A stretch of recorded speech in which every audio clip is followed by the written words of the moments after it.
Terelie, Ujian, bagian pertama. Ruangan 4x4 meter persegi itu selintas terlihat didesain terlalu sederhana untuk sebuah ruangan paling mutakhir di kota ini. Padahal ruangan itu berteknologi tinggi dan berperalatan medis paling maju. Teknologi terapinya tidak pernah dibayangkan manusia sebelumnya. Dinding dan langit-langitnya berwarna putih, tingginya sekitar 4 meter. Hanya ada 2 perabot di tengah ruangan.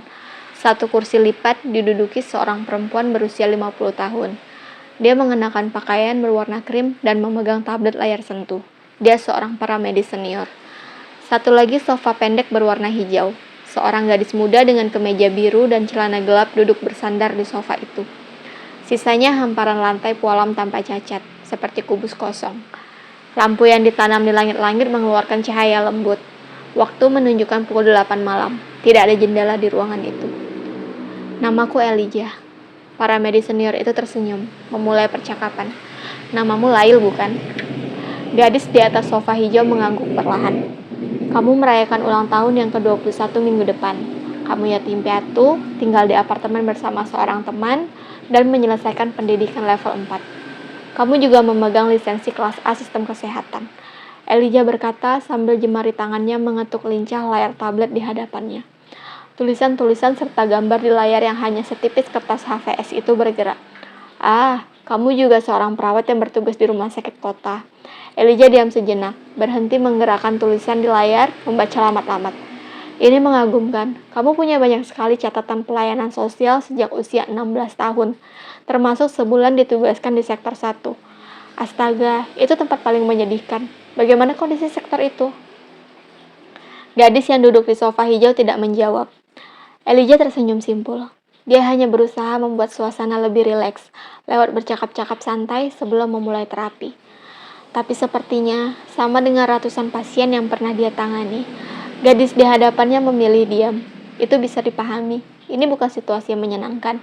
Siapa pula yang akan tertarik bicara basa-basi setelah mengambil keputusan final masuk ke ruangan itu? Baiklah Lail, kita langsung saja. Elijah menatap gadis di hadapannya. Jemari tangannya kembali mengetuk tablet. Persis saat ketukan itu mengenai layar, lewat perintah nirkabel, lantai pualam 2 meter dari kursi mulai merekah. Sebuah belalai robot keluar, membawa perantik berbentuk bando. Ujung belalai robot bergerak ke arah Elijah, lalu berhenti. Elijah mengambil bando itu. Kamu harus mengenakan pemindai ini. Elijah memberikan bando yang terbuat dari logam berwarna perak kepada gadis di atas sofa. Gadis itu menurut, mengenakannya. Sementara belalai robot kembali ke posisinya. Lantai pualam kembali menutup, seolah tidak pernah ada lubang merekah di atasnya 1 detik lalu. Elijah tersenyum setelah melihat bando itu terpasang dengan baik di kepala.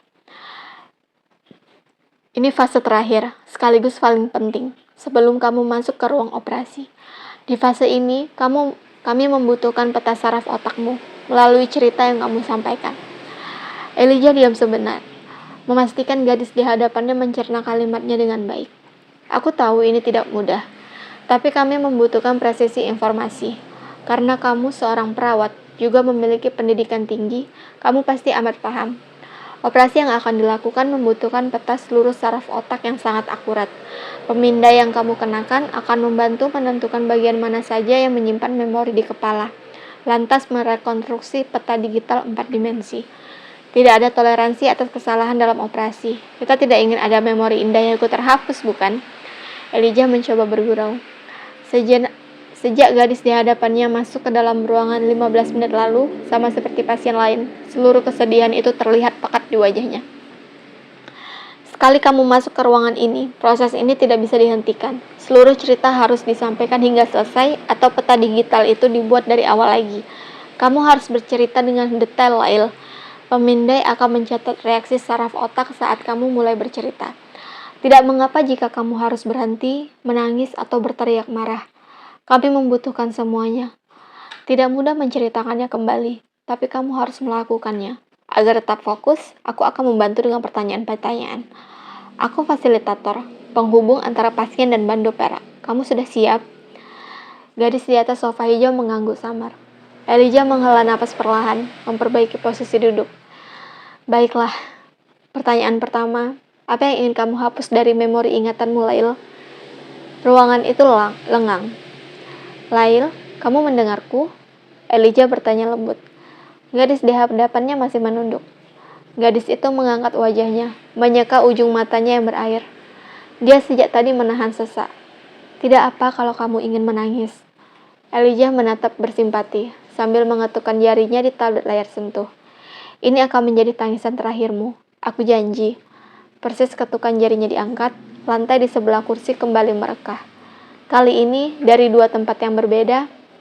Dengan belalai robot sebelumnya, 2 jengkal dari sofa hijau, tiang berbentuk bulat seperti pipa stainless muncul. Di ketinggian 50 cm, pipa itu berhenti naik. Atasnya yang sekarang bergerak memipih ke samping, berubah bentuk menjadi meja bundar kecil dengan satu tiang. Mengesankan, sekarang ada meja di ruangan itu. Meja model itu sedang tren di kota, kapanpun dibutuhkan bisa muncul, untuk kemudian dilipat lagi dan masuk ke dalam lantai jika telah selesai. Secara bersamaan, sebuah belalai robot juga keluar dari lubang lainnya, menggenggam kotak tisu. Perlahan kotak tisu itu diletakkan di atas meja stainless. Kamu mau tisu? Elijah menunjuk kotak, mengetuk layar tabletnya. Belalai robot bergerak mundur, masuk kembali ke dalam lantai pualam. Gadis di atas sofa hijau mengangguk, perlahan-lahan meraih sehelai tisu, menyeka hidungnya yang berair. 1 menit lengang. Apa yang hendak kamu lupakan, Lail? Elijah kembali bertanya, pertanyaan pertama. Lail, gadis di atas sofa hijau kali ini bisa menjawabnya, meski dengan suara serak. Aku ingin melupakan hujan.